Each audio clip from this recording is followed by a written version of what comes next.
Ka West Jaintia District Sports Association WJDSA kala yok biang sa away national referee bat kani kalawan long hadin khatwi snam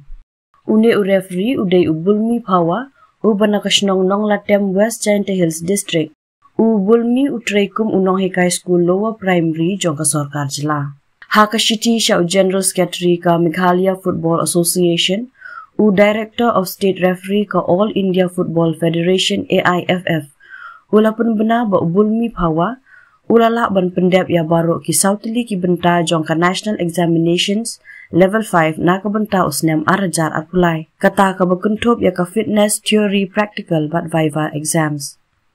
u bulmi ulas dang ya ka kamban penya ya ka football ne referee WJDSA nadu usnem arajar khatlai bat kani ka jimpas jong u ya ka kerda national referee kala aiman sim ya ka WJDSA kawai na kisenjuk ka bapenlong bun ki lempung ya lek kai football. Na kaliang ka WJDSA kala ay kublay ya ubulmi, bat ka kermen ba unlong unuksa ya kiway bakin ya kun ya ka kam national referee, ban kentiu ya ka standard ya lek kai football. Kumban syupun kan mau ba national referee beningkong basay karilum Jaintia day uma Ruman Yum Sinkon. Ulapas ningkong ya ka national referee haus niam arajar san, bat ka kupates ka bakhadu kaba ulalit siyem benta kadai haus niam arajar khatlai.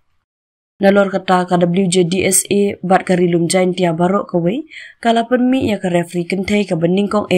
bat kani kadai ka Rio lang dhar ka batrei ru kum ka pulit hapo katnat pulit ka jela Meghalaya. Ka Rio lang kala sedang ban penya ya ka football haki lempung yelek kai ka WJDSA haus niam arajar khandai bat arajar chipo. Bat hadin pat kala Kyusha Sor Shillong ban penyat yaki lempung ka yalek kai football ka Shillong Sports Association bat day haus niam arajar khatnyo kala pas ya ka kerda national referee.